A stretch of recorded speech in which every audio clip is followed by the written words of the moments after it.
Make sure you hit that like button and subscribe to the channel. Alright, here's the thing. I can't seem to win with some of you watching these videos. If I say something positive about 50 Cent, people claim I'm riding for him. And if I keep it real and say I think he took an L in this situation, suddenly I'm wrong, corny, or don't know what I'm talking about. There's no winning. But let me explain where I'm coming from. Some people keep saying you can't control who your ex decides to be with. That's true. You can't control another person's choices. But what you can control is who you decide to have a child with. That's the point I'm making here. We're not talking about random dating situations. We're talking about the mother of your child. That's a different conversation entirely. 50 Cent chose to have a child with someone who had already been connected to several high-profile figures in the industry. That's just a fact. Looking back, maybe that wasn't his best decision. And that's why I think he took an L here. We all take losses in life. I've taken losses. You've taken losses. Everybody has. The important thing is learning from them and moving forward. But a loss is still a loss. At first, 50 came out taking shots at Diddy. Then the situation turned around and became something much more personal because it involved the mother of his child. Whether people like it or not, when you share a child with someone, you're connected to that person for the long haul. Again, you can choose who you have children with. That's a decision everybody has to live with. And I'm sure 50 doesn't regret having his child. That's not what I'm saying at all. But the situation itself is complicated.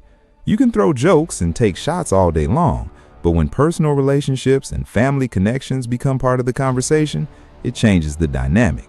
That's why this whole thing became such a big topic online. And yes, I think it bothered him. You know how I know? Because he's still talking about it. That's what stands out to me. Usually 50 makes a joke, gets his punchline off, and moves on to the next thing. That's always been his style. He even tried to approach this situation that way at first. He made a few comments, cracked a joke or two, and kept it moving. But now he's doing interviews and continuing to address it. That's what makes this situation feel different from the way he normally handles these kinds of stories. Man, there's a lot of safe stock. Oh my God. None of that. That ain't got nothing to do with none of the parties. What you're looking at right now is separate. It feel like it's special because it's my son's mom in the actual tape. Absolutely. And that's where I think the L comes from. Yeah, we can't control who our ex decides to be with after a breakup. That's true. But let's be honest, it still feels foul sometimes. Have you ever been with somebody you were really close to? Somebody you trusted and thought had your back? You're proud to be with them, telling everybody about them. And then the relationship ends over something dumb? Next thing you know, they're involved with somebody you don't even mess with? Then you're left wondering how they even crossed paths in the first place. A lot of people have experienced that, especially in their 20s. It's one of those situations that leaves a bad taste in your mouth. In entertainment circles, it seems to happen all the time. People move around the same groups and relationships overlap. Looking back, there were already plenty of public signs about who she had been connected to over the years. None of it was hidden. Now, some people will say a person's past shouldn't define them. Fair enough. But you still have to be careful about who you choose to get involved with. That's just reality. At the end of the day, your decisions matter. And listen, I've made plenty of mistakes myself. I'm not perfect, and neither are you. But we haven't had any intimacy for 12 years. She can be out back with a dog for all I care. That was funny. He said, she could mess with a dog for all I care. To be honest with you, and she's the only person that we didn't get into the documentary that I wish we did, because it would be the person that's there that wasn't a victim. Damn, he's going. Man, this whole thing is getting messy. He's doing interviews and seems to be trying to frame the situation a certain way. His argument is that she wasn't a victim. The reason he says that is because of an older interview where she reportedly said she wished Diddy could be released so she could see him. Now, people are comparing those comments to what she's saying today. Meanwhile, 50 believes she made her own choices throughout the situation. That's why he continues to speak on it. What she actually would... Have you met it? At the present moment, check out the OnlyFans, man. Check out. Look at her. People are saying her numbers are way up since all of this happened. And his point was simple.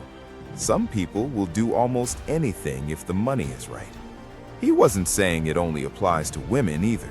The same thing can be said about men. It works both ways. Some people are for sale and some people aren't.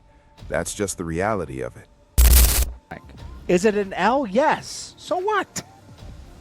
You guys act like it's like forever. No, I'm just saying 50 took an L. Well, you can't take an L? And look, it's being used on interviews. It doesn't matter, but Rick Ross talks about her. Oh, I took Brees, his son, out for fishing. Obviously, it's a lie, but you can use these things. This is why I don't understand how 50 Cent had another kid with a woman, right? First of all, a woman like this. Secondly, you didn't insulate her immediately like you did with Drake and take care of her and make sure she's tucked away, right? Like Drake, you don't hear about his baby mom doing anything. Drake has her in a plush house. They have an agreement that it's all about the kid. He makes sure he spends Drake's a real dad. I got to be honest with you. 50 Cent, he spends time with his kid, but it's nothing like that's where 50's flawed. It's like a robot with family stuff. He's a robot, bro. I love 50 Cent. Don't get me wrong. Pause. You know, I love his music, love his business moves. I think he's hilarious. I think he's a winner. But also, he has his flaws. You know, he's kind of like a narcissist a little bit, you know? It is what it is. But he took an L. So what? She said, I love Diddy. They need to free him so I can see him. She's disgusting, bro. She's gross. And if you shouldn't have messed with her, 50. Dame Dash and others, not only Dame Dash, but a lot of people were saying Drake will have an easier time with the battle with Jay-Z than he will with Kendrick. Jay-Z is a different situation. Kendrick has a very specific fan base that follows everything he does, while Jay-Z's audience is a bit more similar to what Drake has in terms of reach and mainstream pool. And if those two ever went at it, it wouldn't be some overly complex lyrical puzzle. It would be more direct and straightforward. Another key difference is visibility.